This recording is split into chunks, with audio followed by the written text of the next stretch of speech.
Mali matérialise le nouveau code minier de 2023, cela à travers la signature de 3 conventions de partenariat avec 3 sociétés minières, des conventions qui permettront de booster l'économie malienne.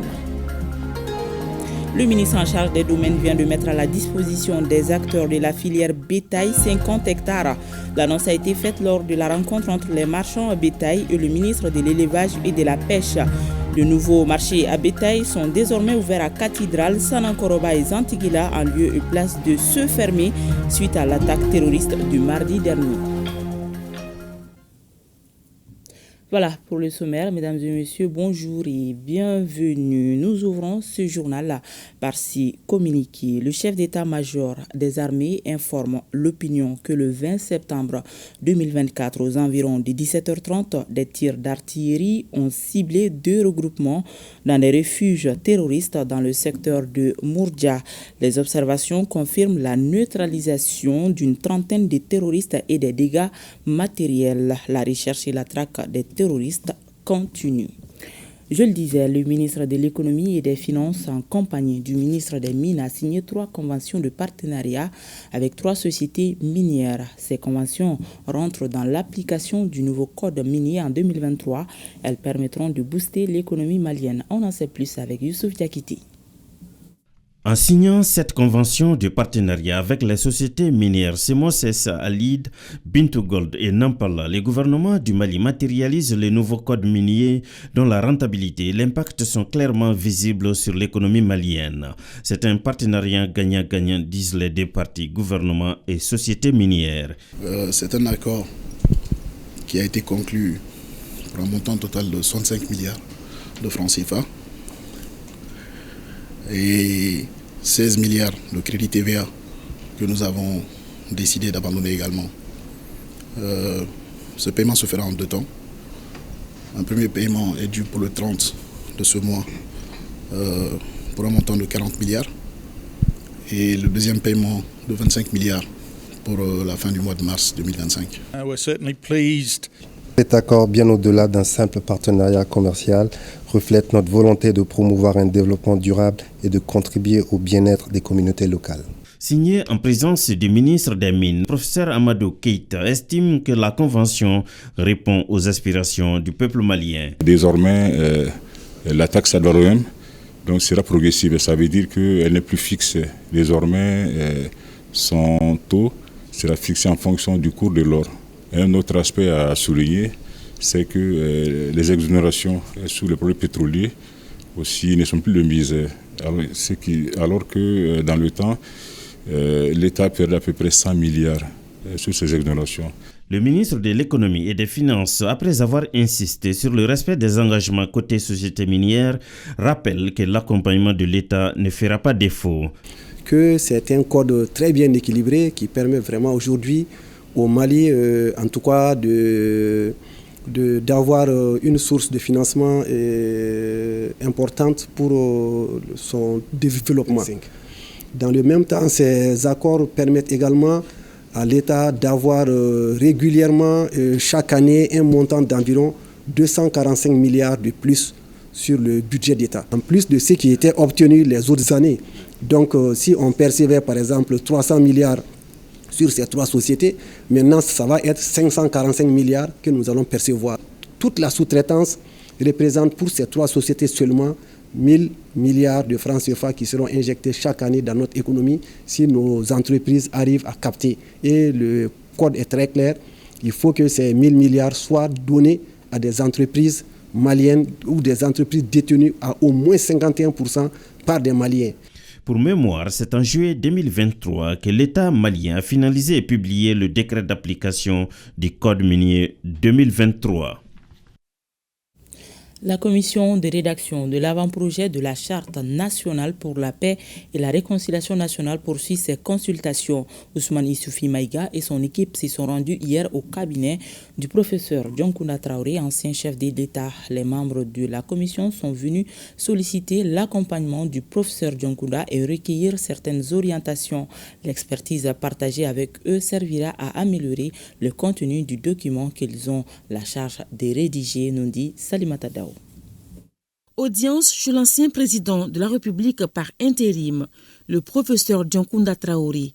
Il reçoit ce vendredi les membres de la commission de rédaction de l'avant-projet de la Charte pour la paix et la réconciliation nationale. Avec à leur tête l'ancien Premier ministre Ousmane Issoufi Maïga, les visiteurs suivent à la lettre les consignes données par le chef de l'État, le colonel Assimi Goïta, qui a mis l'accent sur le caractère inclusif du processus. C'est hors caméra que les deux parties mènent les échanges. À la sortie, les attentes semblent comblées des deux côtés. Et le président Diankounda Traoré de souligner le parcours encourageant du processus de réconciliation et de paix initié par le président de la transition. C'était un pas de fierté, un sentiment d'espoir, un espoir légitime. J'ai constaté à travers tout ce qu'ils ont pu me donner comme information, ils ont vraiment cerné complètement le problème. Ils ont identifié tous les problèmes et la plupart du temps, ils ont des approches qui peuvent nous conduire à des solutions qui, j'en suis sûr, pourront être salutaires pour le Mali. La commission de rédaction sort de cette concertation avec le soutien du professeur Diankounda qui, comme toujours, est prêt à mettre son expertise à contribution à chaque fois que l'État lui fait appel. Le Mali traverse une période extrêmement difficile, pour ne pas dire une période vitale, parce que c'est le pronostic vital même du Mali démocratique et laïque et intègre qui est en jeu. Je pense que tous ensemble, nous avons souligné la nécessité de cette cohésion, de cette réconciliation, de ce pardon et la nécessité absolue de se parler en toute vérité, en toute sincérité et de comprendre que ce qui se passe aujourd'hui est au-dessus de nous tous. Nous avons un entretien extrêmement fructueux, en tout cas à mon avis. Je suppose qu'ils ont peut-être le même sentiment et j'espère que la suite nous donnera raison. Rencontres de ce genre sont prévues par la Commission en vue de prendre en compte les aspirations de toutes les couches du pays. Le ministre en charge de la jeunesse et des sports a reçu hier Solomon Konaté, marcheur venu de Kalana ayant parcouru à pied les 290 km qui séparent Kalana de Bamako. Il a aussi apporté un message de reconnaissance de la jeunesse de Yanfolila au ministre Fomba Daouda Koni. Solomon Konaté, marcheur venu de Kalana dans le cercle de Yanfolila, a pris le départ le 8 septembre dernier pour arriver à Bamako le 19 septembre. C'est ce vendredi qu'il a rencontré le ministre en charge de la jeunesse et des sports pour lui remettre les couleurs nationales. Après la remise du drapeau au ministre Fomba et quelques minutes d'échange, le jeune homme de 31 ans, cultivateur, a transmis au ministre le message de ses pairs avant de lui expliquer les objectifs de cette marche sur une distance de 290 km parcourue en 11 jours. C'est dans le cadre des festivités du 22 septembre que j'ai entrepris cette marche. J'ai quitté depuis le 8 septembre et me voilà devant le ministre de la Jeunesse et des Sports. C'est pour lui magnifier notre sentiment de reconnaissance pour tout le travail qu'il est en train d'abattre sur le terrain. Tout Yanfolila lui salue.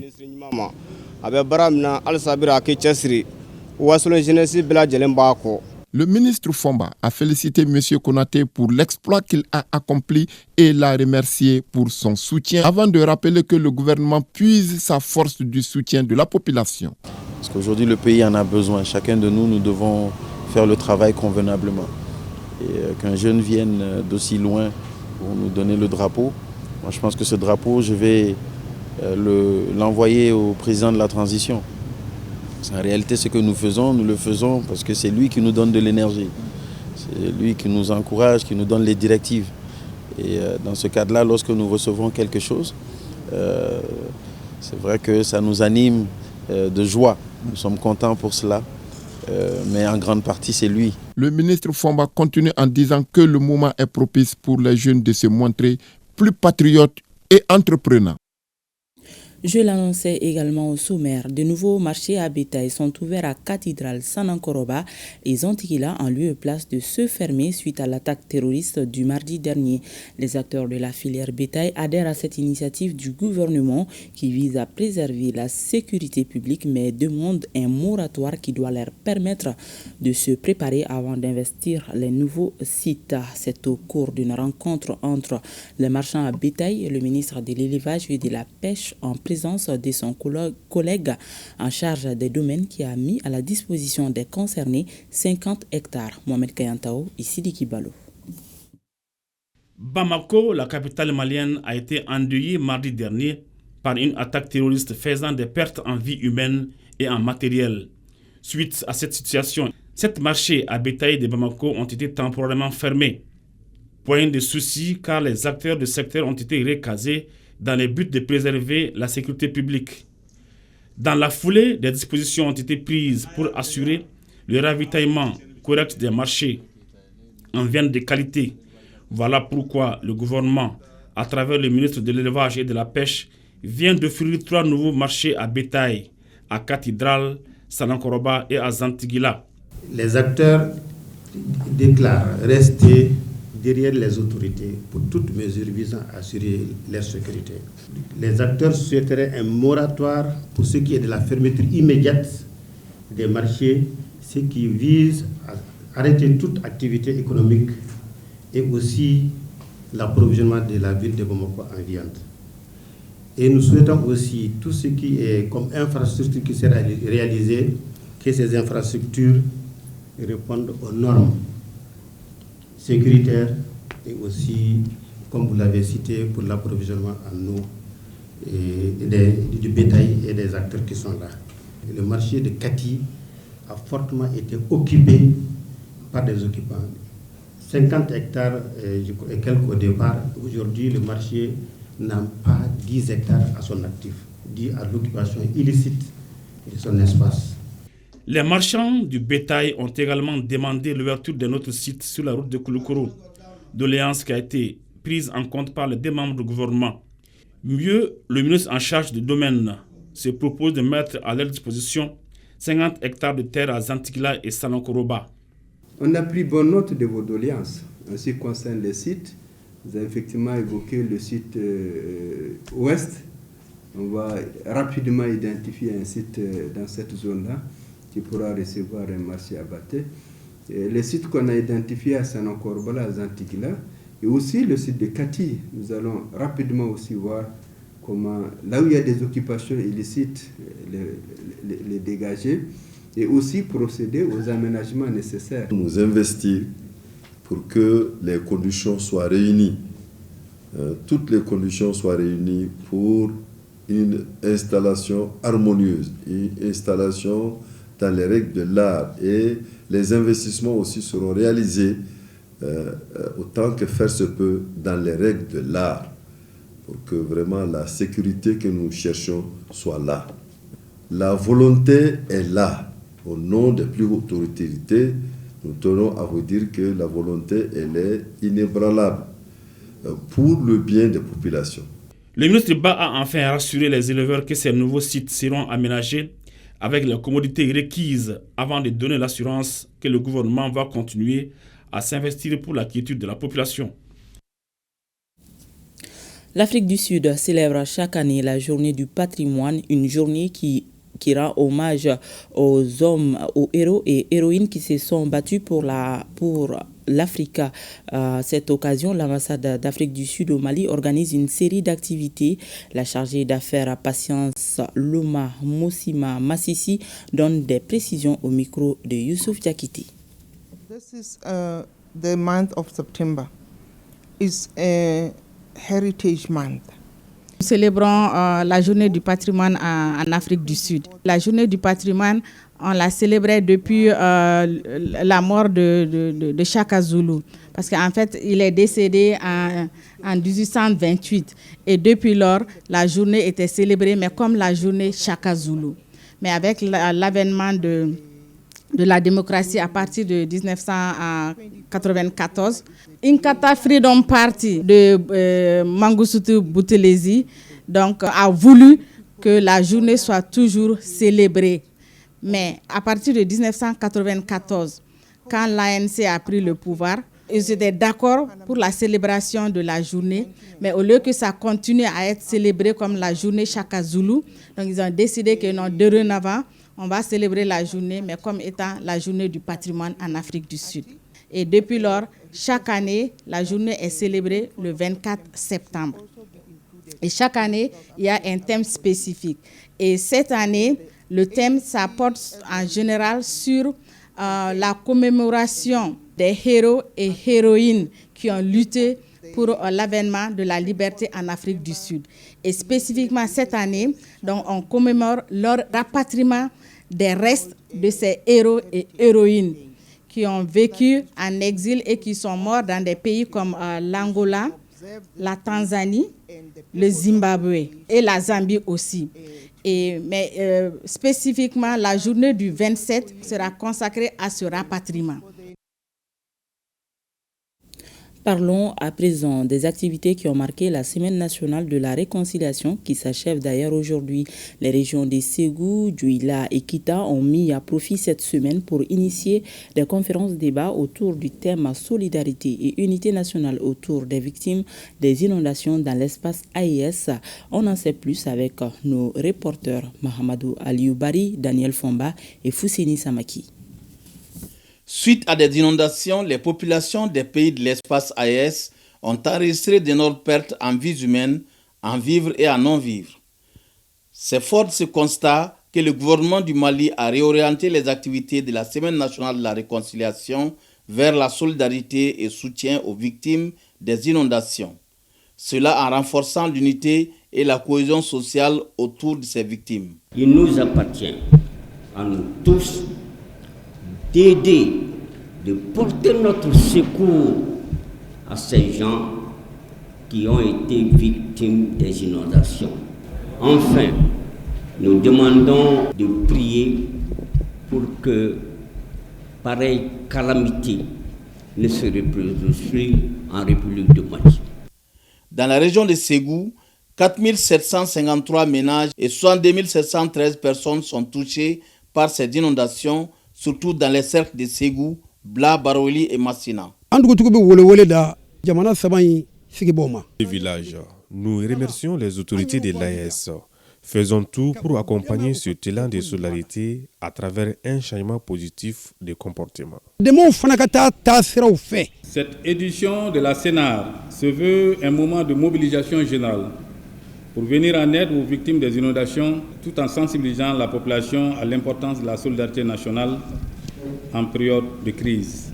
La situation est encore plus inquiétante avec la montée des eaux du fleuve Niger qui menace sérieusement les localités riveraines du fleuve, notamment dans les cercles de Ségou, Dioro, Markala et Massina.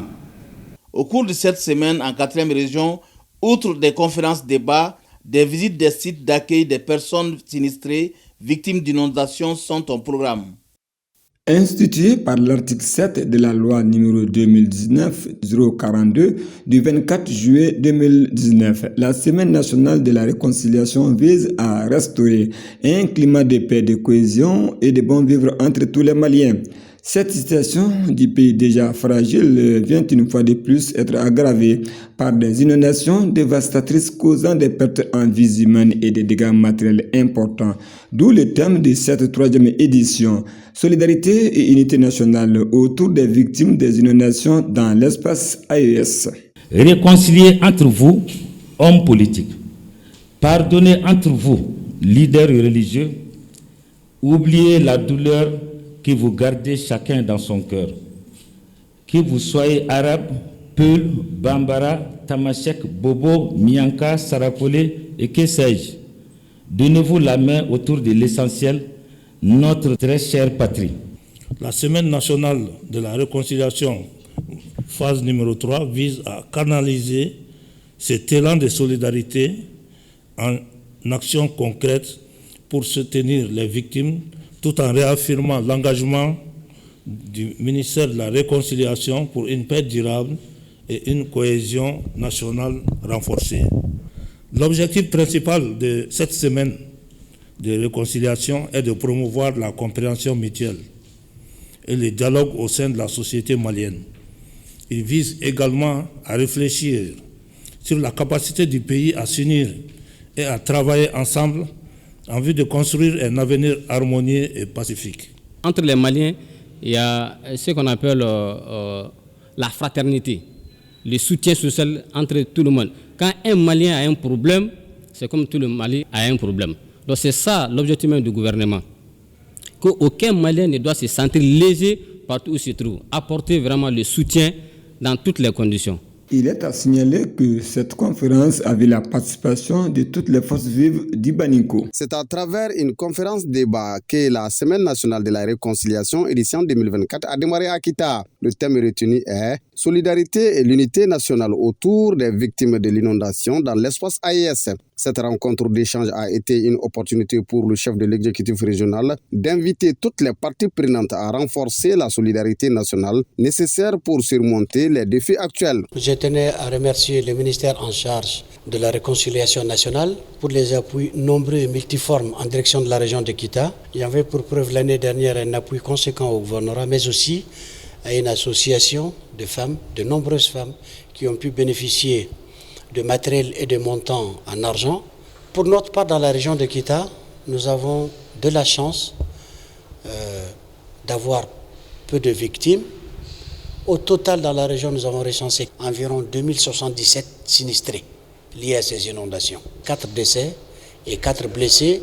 55 maisons se sont effondrées. Mais je voudrais dire que l'action des services en charge, notamment la protection civile, l'assainissement, le développement social, les collectivités, les mairies, le ministère de la Jeunesse ainsi que beaucoup de bonne volonté ont pu éviter l'obstruction des voies d'eau en les dégageant toutes. C'est l'occasion ici pour dire tout ce qui a été fait également par le gouvernement, notamment un appui de 30 tonnes de maïs à répartir entre les victimes des inondations, mais aussi des populations déplacées internes, notamment dans les cercles de Sirakoro et de Sebekoro. Signalons que la semaine de la réconciliation a été instituée pour renforcer la paix, la réconciliation et la cohésion sociale au Mali. On prit part à cette grande rencontre d'échange les services techniques régionaux et toutes les couches socio-professionnelles de la capitale de l'Arachide. À Nara, la semaine a été marquée par plusieurs activités, dont des prières et lecture du Coran, nous dit Idrissa Keita. Du 15 au 21 septembre 2024, les populations de Nara vont magnifier la semaine de la réconciliation nationale. Au programme, plusieurs activités culturelles sportives, des prières et lectures du Coran, des émissions radiophoniques et dons de sang. Il s'agit pour les citoyens, durant cette semaine, de se parler, se côtoyer et se pardonner pour l'union sacrée autour du Mali. Cette semaine revêt une importance capitale, car elle nous offre l'opportunité de nous rappeler du passé, de guérir les blessures et de construire ensemble un avenir meilleur. Aussi, la réconciliation est un processus complexe et continu pour des hommes, des femmes et des enfants qui décident de vivre ensemble dans un espace géographique commun. Pour la réussite de cette semaine, les autorités administratives et politiques, les légitimités traditionnelles et religieuses et les organisations de la société civile, les forces vives de la région ont tous répondu présents à l'appel des autorités pour la réconciliation et le vivre ensemble.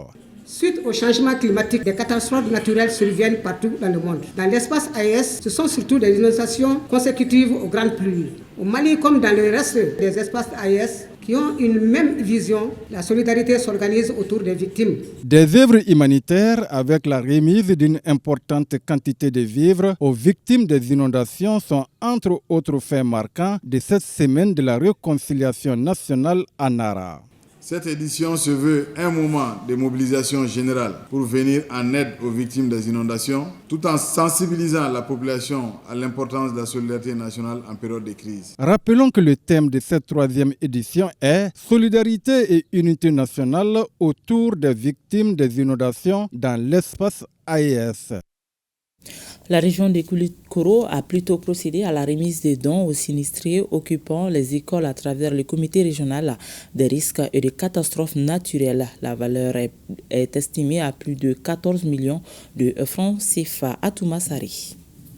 Ces sinistrés bénéficiaires du don sont au nombre de 1036 personnes qui sont des victimes d'inondations. Ces personnes vulnérables occupent actuellement des salles de classe de certaines écoles des cercles de Kati, Kolokani, Kangaba et Koulikoro. Le comité régional de gestion des risques et catastrophes naturelles n'est pas resté indifférent à leur sort, d'où cette assistance. Ce qu'on a vu ce matin, ça veut dire que le Mali, il y a la solidarité, la cohésion. Donner à son prochain qui a besoin, c'est une bonne chose. Le comité régional de gestion des risques et des catastrophes naturelles et les donateurs ont procédé à la remise de vivres et non-vivres aux victimes de l'inondation. Il s'agit entre autres de bidons d'huile, de cartons de savon, de cartons d'eau de javel, de grésil, de sacs de riz, de pâtes alimentaires, du sel iodé, du sucre, de sachets de savon en poudre. Nous sommes heureux pour cette donation. Ça vaut plus de 50 ans qu'il n'y a pas eu de tel cas d'inondation. Cette année, l'eau a détruit nos maisons. Nous remercions du fond du cœur nos autorités pour cette action salvatrice. Des dires du directeur de cabinet du gouverneur, nous sommes à l'approche de la rentrée scolaire, donc ce don vient à point nommé. Ces premiers appuis, dont la valeur monétaire est exprimée à 14 millions de nos francs, sont destinés prioritairement aux populations qui occupent les salles de classe dans les différentes localités de la région. Ceci pour rendre effective la reprise des classes dans les conditions idoines pour nos enfants. L'occasion est opportune car elle cadre avec la Semaine nationale de la réconciliation qui d'ailleurs a comme thème cette année solidarité et unité nationale autour des victimes des inondations dans l'espace AES. Rappelons que cette remise du comité régional de gestion des risques et catastrophes naturelles donnera un ouf de soulagement aux 1036 personnes victimes d'inondations de la région. L'équipe de la semaine de la réconciliation était également face aux fidèles musulmans à la grande mosquée de Bamako. Il s'agissait d'une cérémonie de prière et de sacrifice pour les victimes des inondations dans l'espace AES. Reportage Souleymane Sidibi. Séance de prières et de bénédictions ce vendredi à la grande mosquée de Bamako pour les victimes des inondations dans l'espace AES. C'est à la faveur de la 3e édition de la Semaine nationale de la réconciliation célébrée chaque année du 15 au 21 septembre. Cette prière est la 2e étape après celle des églises. Cette année, l'accent est mis sur la solidarité, premier facteur de la réconciliation. Nous sommes venus au nom de la nation pour faire des bénédictions. Ceux qui ont eu ces problèmes-là d'inondation, nous prions pour le repos éternel, ceux qui ont perdu leur vie, vraiment que la terre les soit légère. Prompt rétablissement aux blessés. Il y a des gens qui ont perdu leur bien. Nous demandons aussi au bon Dieu de leur donner quelque chose qui est plus honorable, qui est plus fort, qui est plus riche et qui est plus soutenable que ce qu'ils ont perdu. La prière est toujours accompagnée par des sacrifices. C'est pourquoi 5 bœufs sont immolés pour la circonstance. La Semaine nationale de la réconciliation s'achève ce samedi à Kankaba, dans la région de Koulikoro. Focus à présent sur 2 commissions indispensables pour le département de la réconciliation, de la paix et de la cohésion nationale. Il s'agit de la Commission nationale de désarmement, démobilisation, réinsertion et celle en charge de l'intégration. 2 commissions qui répondent à une préoccupation prise en compte par l'accord pour la paix et la réconciliation issu du processus d'Alger. Pourquoi ces commissions? Quelles sont leurs missions? Les défis à relever? La réponse à toutes ces questions dans ce dossier signé Boubacar Bablintouré et Sidiki Balo.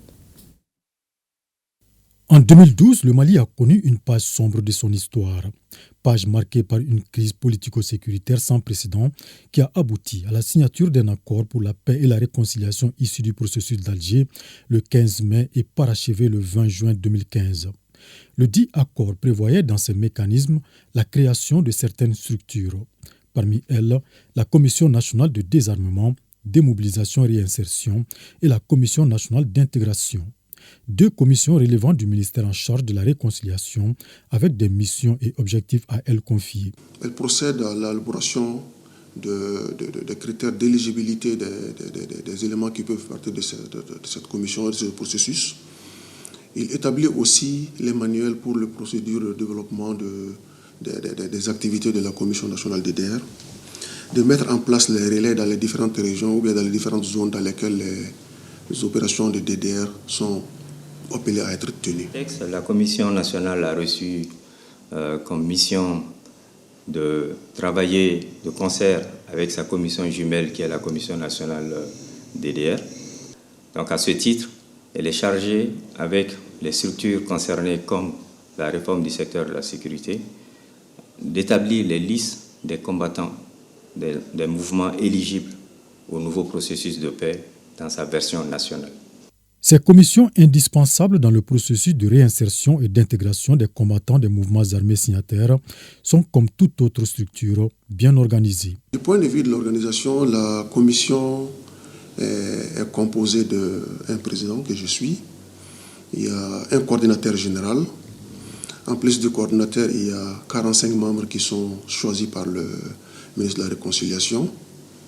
Ensuite, il y a une cellule administrative qui est chargée de tout ce qui est les détails administratifs, une cellule financière pour la gestion des fonds, l'établissement de tous les documents administratifs. Au-delà de ces deux cellules, nous avons un chargé de communication, nous avons un chargé de questions de genre, et après, dans les régions, nous avons des relais locaux. À savoir un président, que je suis, le coordinateur général, qui est mon adjoint, et 45 membres. Ces 45 membres sont des postes statutaires qui sont nommés à la discrétion du gouvernement et qui prend en compte l'ensemble des sensibilités nécessaires à la bonne réussite du processus de paix. En ce qui concerne la politique et les stratégies pour l'atteinte des objectifs dont la finalité est la réconciliation des cœurs et des esprits des Maliens, la vision des commissions désarmement, démobilisation, réinsertion et celle de l'intégration sont claires. Dans le cadre de vision politique, le gouvernement entend par la Commission nationale désarmement, démobilisation et réinsertion obtenir une réduction de la violence, limiter la circulation des armes sur le territoire, surtout au niveau de tous les acteurs qui ne sont pas des acteurs étatiques. La vision de la Commission nationale d'intégration de construire une fondation solide pour un vivre ensemble harmonieux au Mali, de contribuer à la création d'un environnement sécuritaire apaisé, à la réduction de la violence, à la restauration de la paix, à la stabilisation, la cohésion nationale, le vivre ensemble et favoriser le développement socio-économique du pays. S'agissant des réalisations, une synergie d'action entre les deux commissions a permis d'enregistrer des résultats probants. L'intégration de 1744 membres des anciens groupes armés dans les différents corps de l'État, y compris les forces de défense et de sécurité. Elle a procédé à la réinsertion socio-économique de 788 membres de ces groupes, dont 408 femmes. Nous avons réintégré ce qu'on appelait les anciennement FAMA, c'est-à-dire des gens qui étaient déjà fonctionnaires, soit de la sécurité, soit des corps militaires, qui, du fait de l'insécurité ou pour ayant pris fait et cause avec les événements de 2012, sont partis. Dans le processus de paix, l'État, dans sa grande volonté d'aller vers la paix, a accepté leur retour. Nous en avons réintégré, tout grade confondu, plus de 1000. Nonobstant ces résultats, de nombreux défis se dressent encore sur le chemin de ces deux structures. Le grand défi, c'est d'abord la consolidation des acquis du DDR et aussi en même temps procéder à la mise en place des mécanismes pérennes, des mécanismes fiables pour le suivi et l'évaluation des processus ou des projets de réinsertion. Il faut déjà s'assurer de la volonté des groupes armés à adhérer au processus DDRI. Un autre défi, c'est de pouvoir lier le processus DDR au programme structurel de relèvement de la résilience et de prise en compte des jeunes et des communautés. Un autre défi, c'est encore clarifier les responsabilités des acteurs et aussi avoir une capacité de les coordonner rigoureusement. Derrière ce tableau, des difficultés demeurent pour ces commissions. Ces difficultés ont pour nom la mobilisation des moyens financiers, la sécurisation des zones d'intervention, la diversité et la multiplicité des groupes armés, la présence des groupes terroristes sur le terrain et celle de nombreux jeunes armés en dehors du processus, pour ne citer que celle-ci. Pour rappel, le chef d'état-major des armées informe l'opinion que le 20 septembre 2024, aux environs de 17h30, des tirs d'artillerie ont ciblé 2 regroupements dans des refuges terroristes dans le secteur de Mourdja. Les observations confirment la neutralisation d'une trentaine de terroristes et des dégâts matériels. La recherche et la traque des terroristes continue. Et c'est ce qui met un terme à cette édition que nous avons eu le plaisir de vous présenter. Merci de l'avoir suivi à des maîtres heures, s'il plaît à Dieu.